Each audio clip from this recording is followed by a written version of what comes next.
Hello friends, welcome back to the internet's most laid-back perfume podcast with your host Valerie, the niche sampler, who will get you episodes out whenever she has the time. I say with big quotation marks because as I say this to you right now, I'm feeling guilty because there's a results section that needs to be finished and I should be working on my thesis.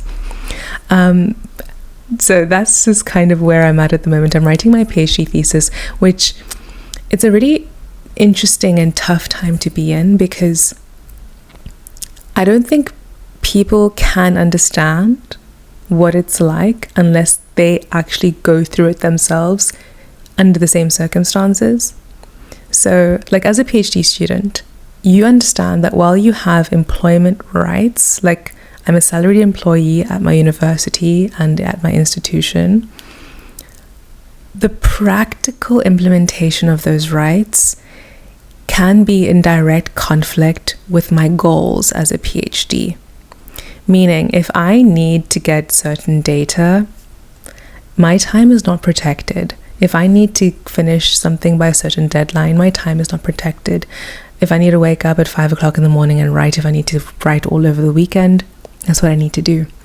And it's hard to explain this to people because people will like encourage you to self-care and all these things, and it's like I can't self-care because anytime I'm not doing what I'm supposed to be doing, I'm very stressed about it and I'm thinking about it, so I really can't wait till this is over. But please bear with me as I very slowly try and catch up to things that I've not caught up with, like emails, text messages. I'm so sorry to anybody who's sending me memes and videos on social media because it's only like 1 out of 10 times I'm actually going to watch it. Most of the time I want that annoying red notification to go away, so I just click it and then I click out. I'm not reading many things, but I am trying to go back and catch up when I can. But yeah, we're very stressed, trying not to get depressed because the sun comes and goes so quickly, and this is going to be this way at least until February, so bear with me. But enough about that. I've been feeling a little bit guilty because I've not been making much content on my other platforms, and I felt like I had a good momentum going for a while, but obviously I just need to focus on what I'm employed to do and what I've moved across the world to do and what I've sacrificed many relationships to do. So I'm just focusing on that. But yeah, I feel like this was a great opportunity, like in this time period. It's Cyber Week, it's Black Friday, so many opinions you can give about where to shop and what to buy. But it also had me being a little bit of an observer as I tried to keep up with what's happening. I'm definitely a D&D warrior, so my phone's on Do Not Disturb and I only check pertinent notifications. I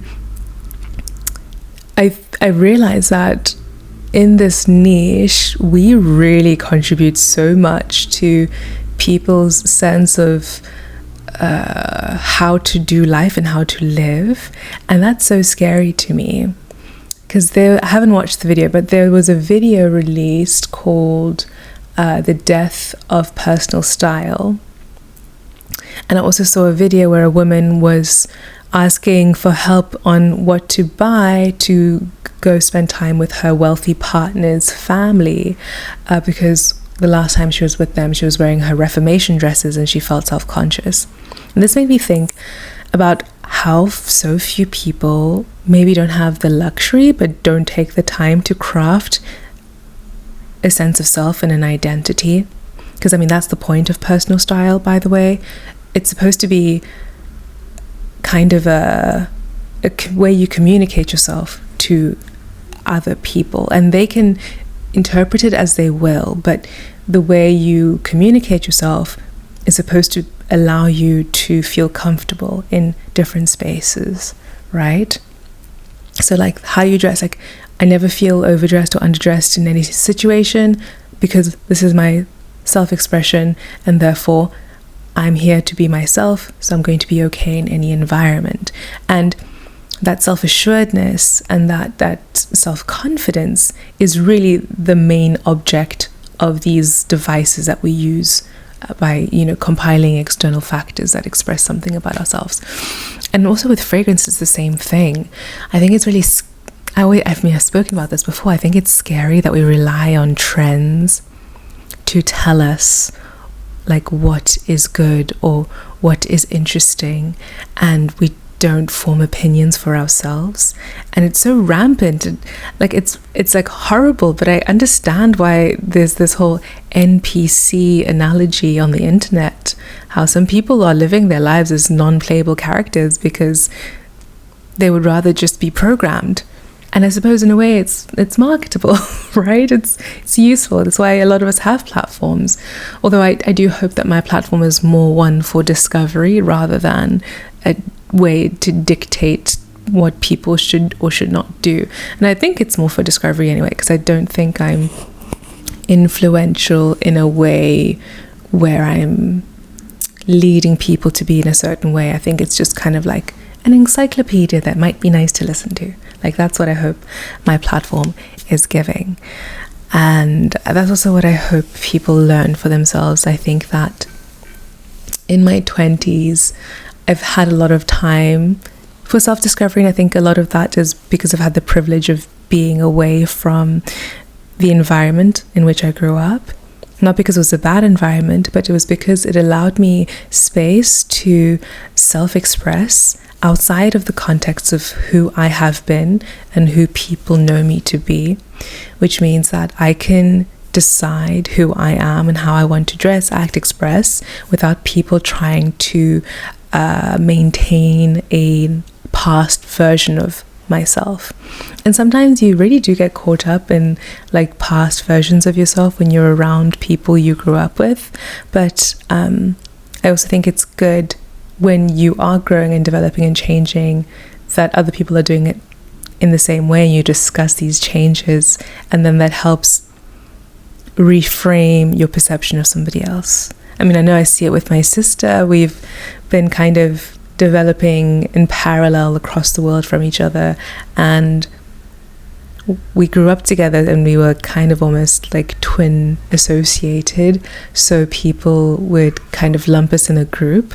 And I think that being allowed to develop outside of each other and outside of our family has allowed us to really take grasp of what we believe in, what we hold as true. And a lot of our ideologies align in the end. So all's well that ends well. And so I think it's fun in your 20s because you get to have like this level of selfishness if you take that opportunity. I know a lot of people end up marrying young and having children young, which is fantastic in its own sense and its own right. But I also think the freedom to understand and learn who you are alone is also really valuable. So yeah, I'm in my last year of my 20s, and I'm taking a good chunk of it, these first few months, to be really selfish, and I hope that it's going to be worth it in the end. I mean, it will be, because I need to be a doctor very soon. And I've learned more about work-life balance in these past 2 weeks than I have in the past year, I think. And I look forward to a more balanced routine in the future. Because academia does give you a lot of freedoms. It's not every job where you can decide, in February, I'm going to take a week off and I'm going to Milano. And in this time, I'm going to take a week off and I'm going to this place. A lot of places, especially in Switzerland, you have to declare your holidays in like December for the next year, and you don't know how you're going to feel. So we have a lot of freedoms, but part of that comes with the caveat of when it's crunch time, you need to make things happen. And it's crunch time for me. But let's move on. What have I been wearing? A lot of PR came in that I'm really grateful for. I'm not going to discuss all of it yet because I haven't even dug into it. I'm kind of allowing some things that come in the mail to be like a little reward for finishing a milestone. So I have PR, funnily enough, from Ormonde Jayne, who I think at some point on this podcast has said it's funny because I am an affiliate, but I'm not on their PR list. Now I'm both. So they sent over Byzance, which I've been smelling for the past couple of days. And it's so interesting because it's got so many things that I love. It's got orris, white woods, cashmerean, and moss, suede, balsamic accord, vanilla. But it opens up with pink berries and black currant buds. And that makes it so youthful and playful to me that like you just wait for the dry down. And in fact, along the way, you kind of feel like there's a dole aspect as well. There's like a plastic dole aspect in this that I also detected in Gritis Hysterica. And so I'm going to play with this some more, and maybe it's because I'm cold, maybe it's better in the summertime, but so far it's like a But I have also their tasting menu of their lighter fragrances. There was something I did smell the other day that I thought was absolutely fantastic, and that was their Amber Royal. Yeah, that was really, really good. But I need to play with it some more to really give you a good evaluation. And they also gave me one of their new fragrances, which I think it's cashmere something. And that's just a really good, strong floral. Today, I'm wearing Crivelli Tubéreuse Astrale. I'm so surprised about how like sparing I've been with this, because I really, really love it. It's like a fantastic tuberose. It's really got this neon vibration to it. There's a real strong greenness to it that's almost synthetic like. I think it's got maybe Aquila wood in there that gives you this green edge. And yeah, it's fantastic. I wore this in Sicily at a wedding and people kept asking what I was wearing, and it was this. I also mixed it with spice, don't know, but I think you mostly smelled that because it was just out of a sample. And then I actually paired that today with Liquide by Liquide Imaginaires, and I love it. It's a good combination because the ambrox in here with whatever's going on in Tubéreuse Astrale really work well together. And then you have like this brightness from the mandarin in here along with the orange blossom that it's just like a high vibration combination. And it's a really cold day today. I think I went out this morning, it was still in the negatives, but I really enjoyed that one. Also, I've been wearing the heck out of Goldfield and Banks Island Lush. This is a beautiful suede orris sandalwood fragrance with a little bit of oud. This is part of their botanical series where they're making fragrances using native plants of Australia, and I love it. It's also leathery. I didn't mention the leather, but the leather is there, and it's one of the non-sweet options that I really love wearing in the cooler weather. I will make a TikTok video about this since I have makeup on my face. Oh, if you are wondering, if you're watching this on YouTube, I'm wearing this fantastic shade of red lipstick called Mala by Studio Tanais, which is out of Brooklyn. They sent me some goodies as well, which I really appreciate, although the import fees are crazy. But then on balance, I'm receiving hundreds of dollars worth of product for free, so I think this lipstick would cover the import fees alone. And I really love it. They also gave me a vitamin E lip balm, which I'm going to make a video about, which comes in this beautiful shiny lipstick casing. And I think that that's such a chic little touch to have in a handbag or to give as a gift, because, oh, my lips are a little bit parched. Let me pull out my lip balm, and you put on your little vitamin E lip balm and it's got this little magnetic closure. It's such a fantastic little chic accoutrement to have on you. But what I really love about this lipstick is that it doesn't feel super heavy. It's a beautiful matte lipstick in stick form. Usually I have to use liquids, but it's also a lipstick that I don't feel the need to wear a lip liner with. I mean, people who are viewing the video might disagree and say I should get a lip liner on stat, but I really love that shade. I think it suits me really well. I love red lipstick, but I usually don't wear it as much because I prefer to bling out my eyes, because having crazy eye makeup when you wear glasses is completely possible because it's not as dramatic when you have these giant frames framing your face, if that makes sense. They also gave me some fragrances and their discovery sets, so I'm really excited to dig into those. Oh, I felt so embarrassed because I quickly went onto TikTok to speak about this lipstick and then I misgendered them because they use they them pronouns, and I just went straight into my heteronormativity, which, you know, goes to show that we all have things to improve on. I should have checked, but I did correct it in the comments. And then of course I've been wearing Spice, my favorite baby, and, you know, not even finished yet, so we are working well by wearing other fragrances. And also, the Miller Harris's. So I think the last time we spoke, I went through the Miller Harris samples that I got in London with Octavian that came via Janice. And I've been wearing Oud Eclat, L'air de Rien, and Etui Noir like gangbusters. Those fragrances are so fantastic. Oud Eclat, okay, this is a take it or leave it kind of situation.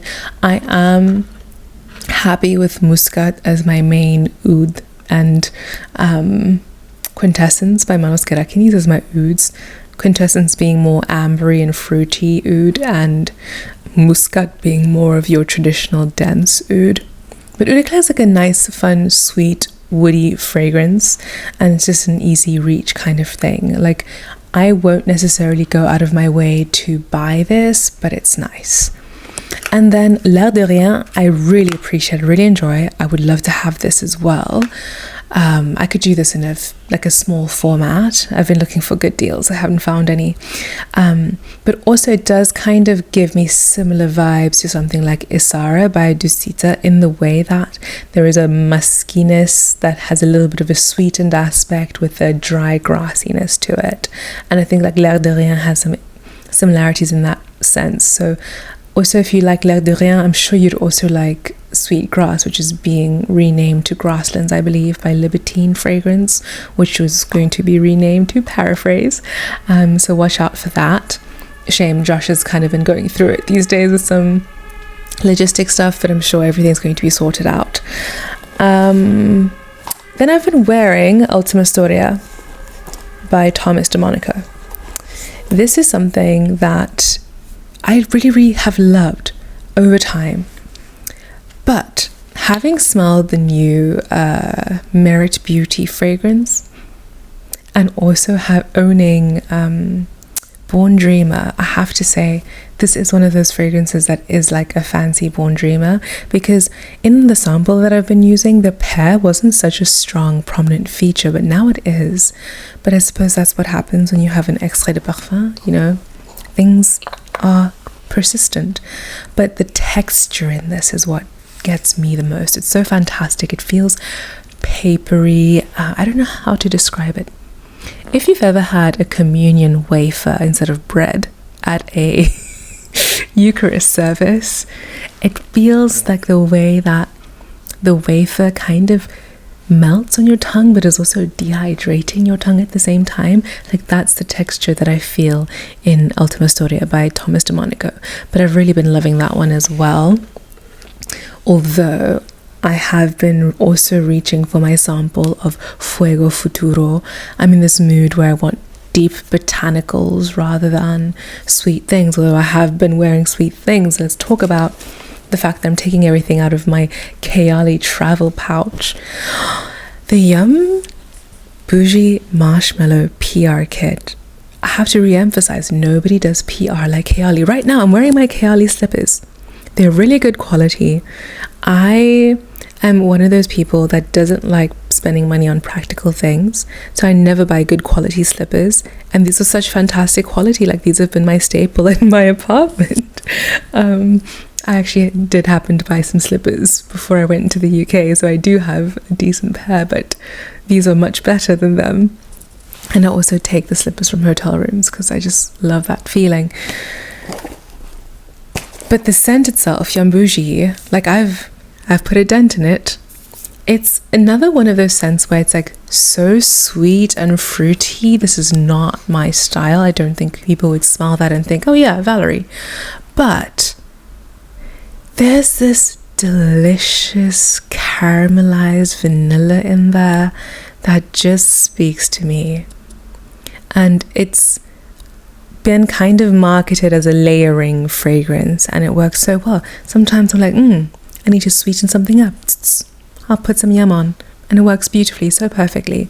So if you like sweet fragrances, this one does have that strawberry nuance. To me, it smells like pink marshmallows, those pink ones from, I don't know if everybody had those marshmallows that came in pink and white. Yeah, it smells like the pink ones in those packs.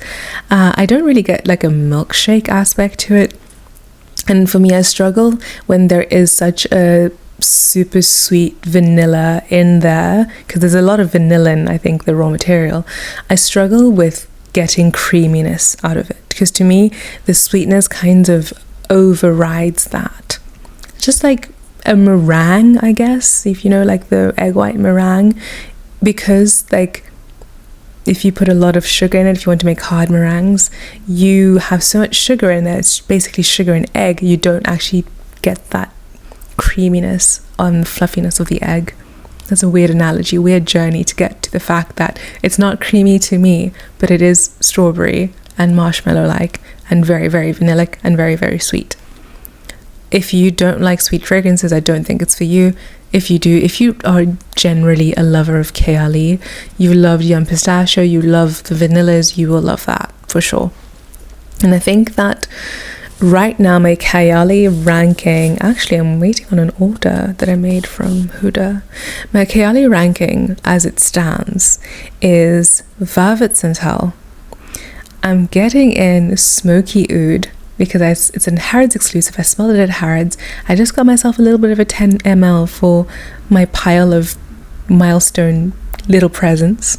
And I also got Sweet Diamond Pink Pepper.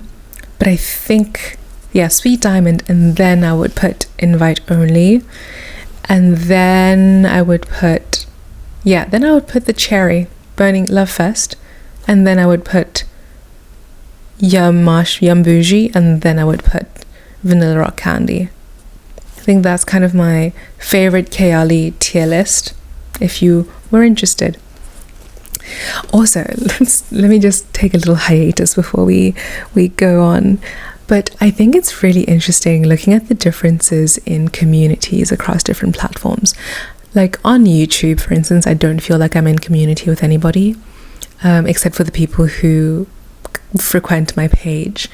On Spotify, I'm definitely not in community with anybody, because like I maybe get one comment every month, and you know, it's okay. It's a growing project. And on Instagram, I recognize that I'm in community because most of the people that follow me and I follow also post content about perfume. But people are really grumpy on Instagram. Like, people are, every time Kayali releases a fragrance, there's going to be one person who complains about the Kayali cult.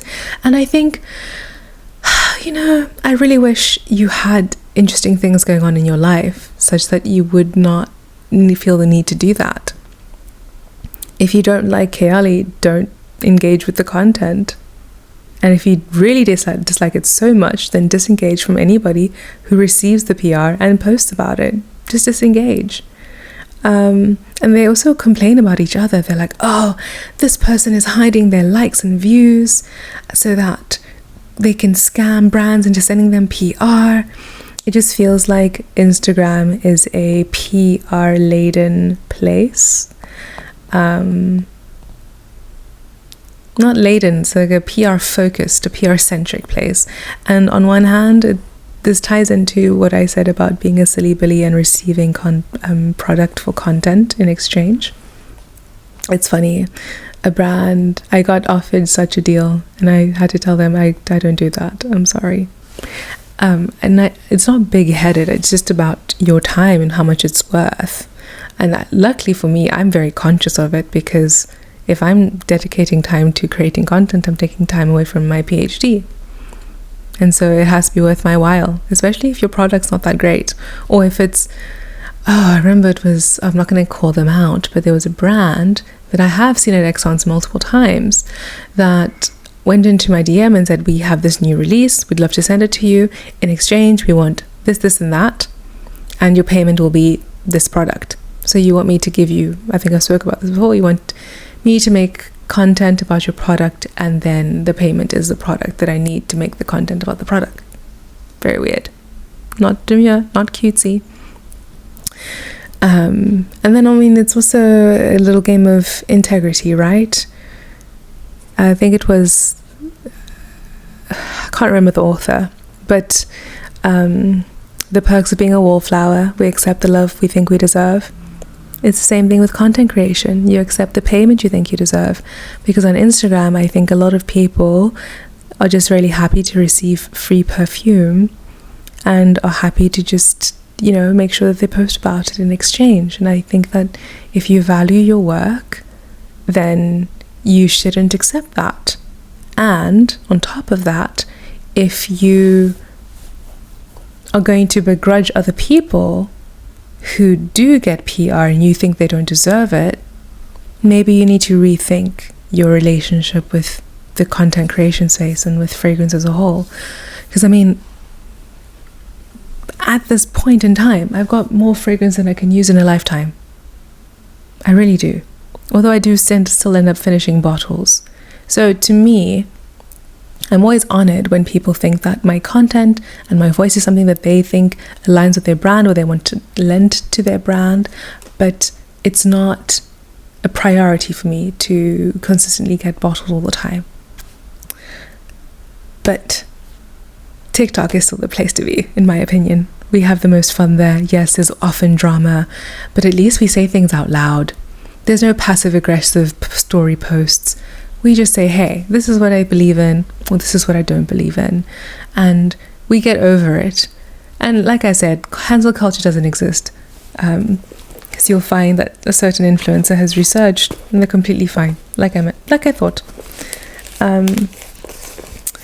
Ooh, a gourmand. Underrated. Should have kept. It's Imperial Malt. Manos Gerakinis. I think I made a post about this on TikTok. This is a fantastic caramel toffee. And this paired with the yum, gourmand delight. Like, this is one of the combinations that really makes me smell edible. Because I think a lot of times people misuse the word gourmand, from my understanding. Because to me, you have to smell edible. And just because there's mango in it doesn't mean it's edible. Sometimes it just smells like a perfume that has that note in it. It's not that edible. There's also another pet peeve. When people like call something like a vanilla fragrance, when it's just a fragrance that has vanilla in it, you know? Or something a rose fragrance, but it's just a fragrance that has rose in it. Sometimes I think we mischaracterize things. But then again, I'm not in somebody's body, so maybe that's what their nose detects. But it's weird. What else? Oh yes, another Miller Harris Staccatto. I need that expeditiously. Staccatto and Etui Noir. I'm scouring for good deals because Staccatto is clove, rose, ginger. It's really deep, rich. It smells like a witch's potion, if anything.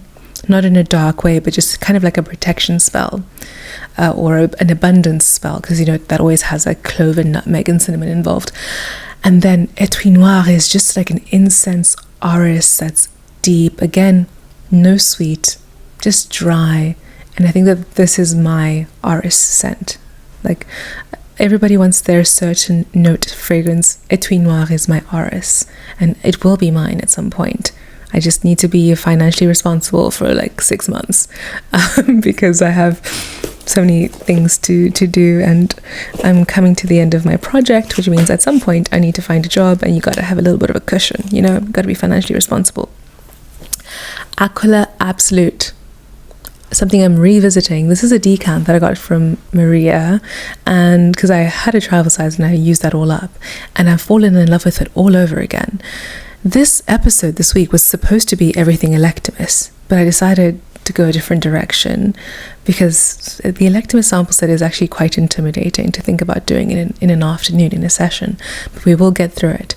But Aquila Absolute is this saffron raspberry fragrance with a little bit of with suede leather. It's really sweet, bold, bright, unisex as heck.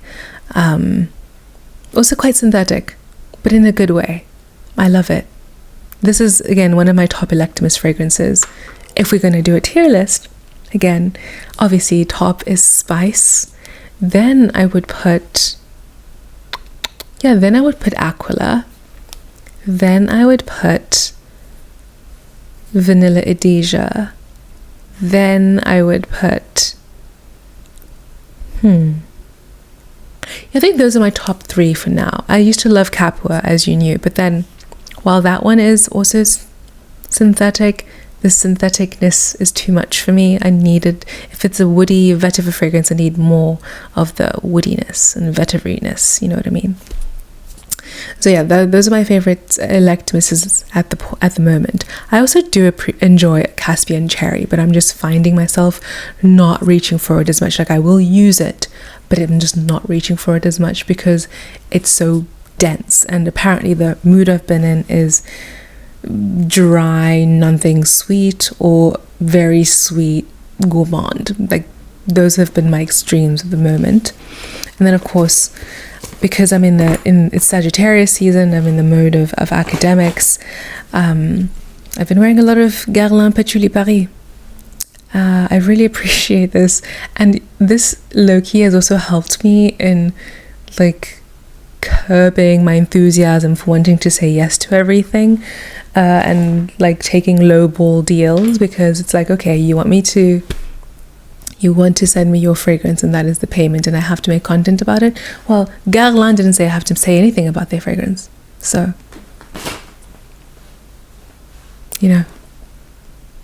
check yourself. She says with the utmost humility. Okay, no, one last thing.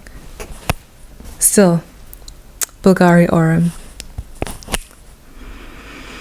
Spicy, bright, vibrant. It feels like tiger with some vanilla added. So this almost feels like on the same wavelength as something like Eau d'Huile, Eau de Toilette by Diptyque. Fantastic fragrance. It can be a bit sour, I realized, so you decide the mood. I'm so happy I'm done with the vanilla showdown because I can now actually wear my vanilla samples, which I have a lot of, and my sample collection is a nightmare. It's dispersed throughout my entire apartment. I need to get some more containers. That is next year's project, after Aix-en-Provence, after my PhD defense, and then I can just relax. But in the meantime, we can go into the Sniff Session headliner, and this week we are smelling through Bohoboco. This is a Polish brand, and they did give me a booklet with their like vibes, but I think a lot of it describes the fragrances more. So this is a brand that, while they've got a distinct branding and presence on the market, they don't have strong personal branding. Like, I only know they're Polish because I've met them, and I don't know what the purpose of this brand is. I don't know who this brand is for. I don't know what their agenda is. I do know that they have these velvet capped bottles that are contentious in the community. Many people have tactile sensory issues and they hate it. I actually quite love a velvet moment on a bottle, but that's also maybe because I don't engage with my velvet bottles a lot. Before we get into it, just a quick tip. Layering combo, because I was supposed to find more, but I haven't done that. Boujee Marshmallow and Duchesse by Gritti. Trust me. Okay, let's get into it. So one that I'm intimately familiar with is Vanilla Black Pepper. This is one of like my favorite spicy vanillas of the moment. This is another vanilla that to me nods towards Eau d'Huile, Eau de Toilette, because black pepper is such an interesting note to me, and the first time I smelled it as a raw material, I thought it was lemon. or something citrusy, because it has the same vibrancy and brightness, and I'm sure they share some aroma chemicals. But then this also is paired with this beautiful vanilla that has a lightness to it, but it's also syrupy in a way. Yes, this is just perfectly balanced in complexity and interest and intrigue. It's a yes for me. Vanilla black pepper is probably one of the best in this collection, I'm going to say, as though I've gone through the entire collection, which I really haven't. I've smelled a few things, but not everything. One thing that's not in here is they came out with a mushroom fragrance, and that's kind of really earthy and dense and damp and interesting. It's not something I would wear, but I really appreciate it for what it is. It's creative, and the juice has this beautiful pink kind of psychedelic iridescence. That's also really cool. I don't know how they achieve that, but yeah, interesting thing to check out if you're interested. Now we are with the Sandalwood Neroli. I've been meaning to do a sandalwood breakdown like I did with Patchouli, because somebody asked me to do a sandalwood showdown, and that is not going to happen. I love sandalwood fragrances. I found my favorite one. I'm always interested in being surprised by something new, but so far nothing has wowed me the way Sandalwood Temple by Saint Jardin has. So this Sandalwood Neroli by Bohoboco has a sandalwood that lies on the spectrum between creamy and scratchy. So for the way I've encountered sandalwoods in the world is that sandalwood typically is really creamy and almost lactonic, or it kind of has a pencil shaving feel to it. And this one by Bohoboco feels more towards the pencil shavy version. And I didn't really pick up neroli as a well incorporated note in this, because to me the neroli adds a sharpness that probably lends to the roughness of the sandalwood texture, but I don't think it's a combination that I've ever wanted, needed, and in this case has been executed in an interesting way. Now we have Eucalyptus Patchouli. I like patchouli. And you know what? This is exactly what it says on the bottle. The interesting aspect about this is it has an inkiness to it. So patchouli has ranges of hue, let me say. So on one hand, it can be quite like light and kind of blend well with aquatic notes, but it also can be really deep and dark and inky, and this is on the inky end of things. And the eucalyptus here adds a fantastic camphorous aroma. Now this is a fragrance that I think is interesting to the nose, but I think it would be better as a candle. Like if I walked into a spa or a treatment room and it smelled like this, I would be very happy. It would make me very serene. But hello friend. Then jasmine white leather.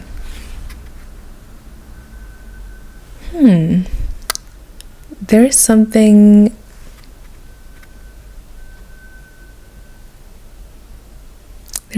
here that's more creamy, lotiony. The jasmine I feel has been underworked. The leather aspect is there. It's more of a suede leather than a sharp leather. And there's also an aspect that kind of feels like men's shower gel. There's a slight blueness to it. I think if somebody wore this, I'd say they smelled good, but it's not wowing me. But I think the combination works well together, because sometimes jasmine can be challenging to people because it can be quite... And then we have wet cherry liquor. Oh, this one I have smelled before. It's a fantastic cherry. It's sharp, it's bright. It doesn't have kind of a candiness to it, but to me it also does not smell like cough mixture. Like a cherry that smells the most like cough mixture to me is actually one that a lot of people are loving lately, which is Headspace's Kirsch. And I don't think people know what Kirsch is. It's a liqueur made out of cherries. I think it's Swiss. But yeah, it smells exactly like Kirsch, and cherry cough medicine to me. I don't like that one. I really do like the Bohoboco cherry. So that and vanilla black pepper so far are in good standing, niche sampler approved. But then again, like, am I wowed? Am I blown out of the water with these? No, like, these are just good fragrances. And like, if you're looking for that option, these are good options to go for. Red wine, brown sugar.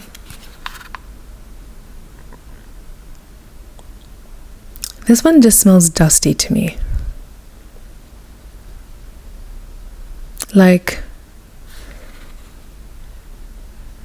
it's good, it's sugary. Luckily the wine note cuts it. But I think I don't think I've come across like a wine note in perfumery so far that doesn't feel aged. Like, this is a wine that's been sitting in a cellar for a couple of decades.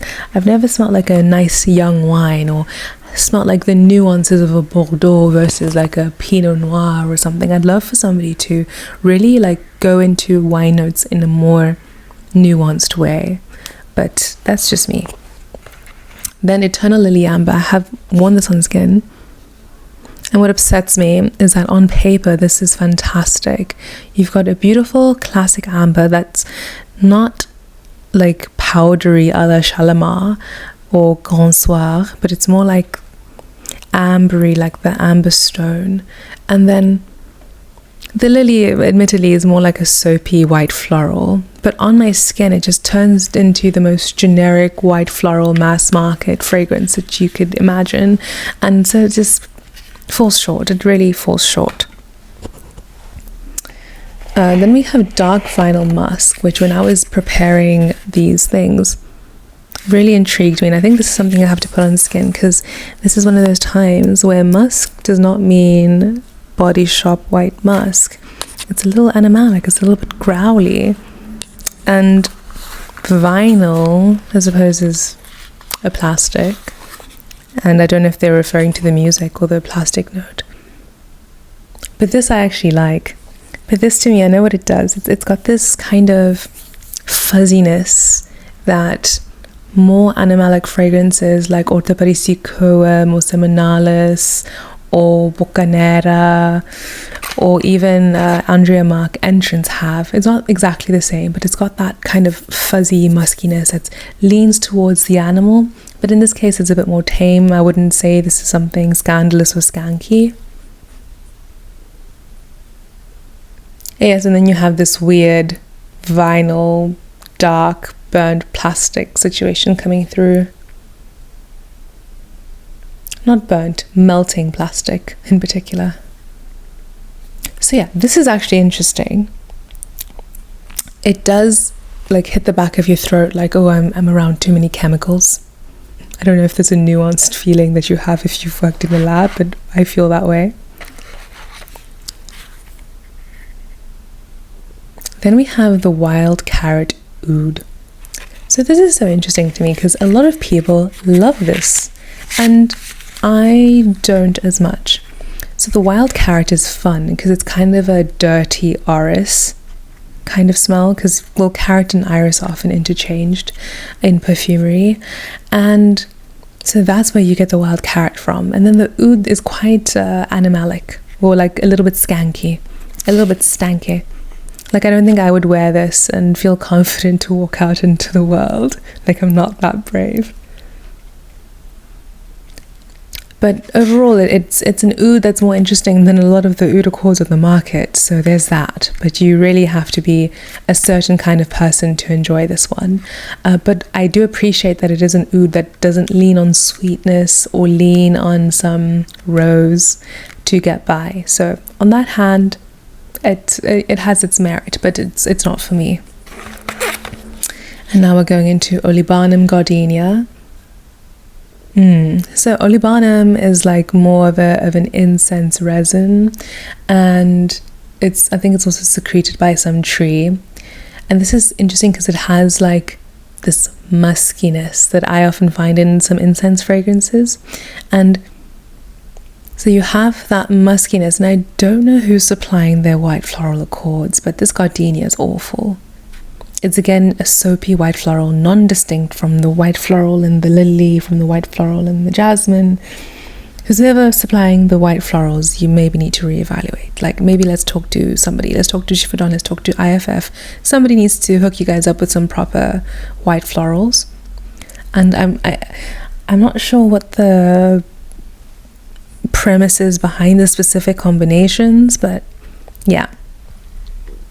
If you like olibanum in kind of a more raw way, you might appreciate this, but in my mind, I much prefer olibanum to be playing with others and playing a role. But here, as a main star, as a co-star, it's not for me.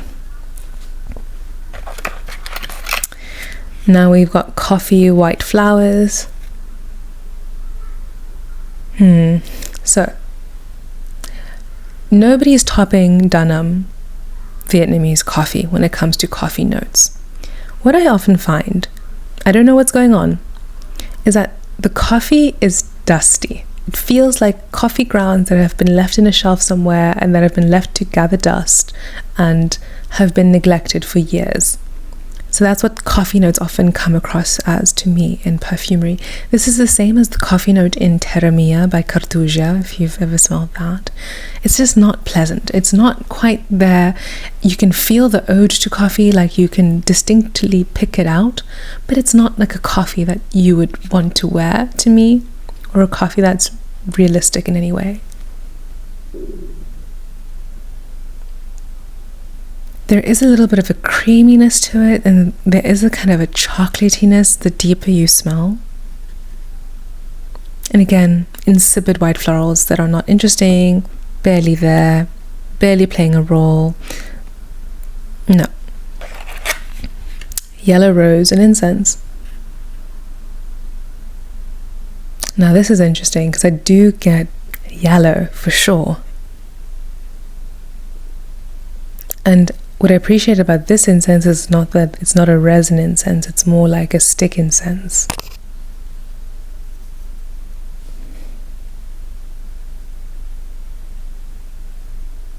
This is something I would probably have to put onto skin to evaluate properly, but this is actually interesting. Yellow rose incense, Bohoboco.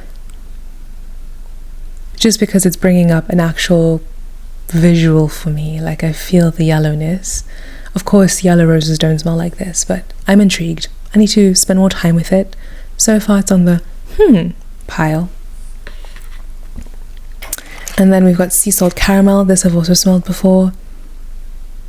Yeah, oh no. I don't know what it is with salt notes or caramel notes. Like, everybody somehow doesn't know how to work a salt note nicely. If you are looking for a sea salt caramel, I would rather go for the Cheyenne blue one. This one has a very blue smell behind it, like men's shower gel again. And yeah, I think Cheyenne blue's one is like half the price. So rather go for that one. Don't waste your time with this one. Finally, we've got geranium balsamic note. Sorry, I just found it funny that they just couldn't find a name for it. They're just like, something balsamic. Oh, this is lovely and aromatic and fresh. But what these are, though, are quite perfumey. Except in the cases where they've worked with interesting combinations like the white carrot oud, or the yellow rose incense, or the vanilla and the cherry. Everything is very, very perfumey. So it feels like you've gone into a department store, you've taken some mass market fragrances, and you've tried to dose them with something to make them niche. And out of the entire collection, the cherry and the vanilla, I hate it when a brand makes me basic, but those are my favorite ones. And the ones of most prominence, and I know they keep trying to come out with more interesting scent profiles every year, and I look forward to hearing about that. They had their own little scandal where they came out with a fragrance called O-Word Saffron in 2024, and then they scratched it out on the bottle, and that's how they're going So that teaches a lesson to say, hey, we don't use this word anymore, which is good.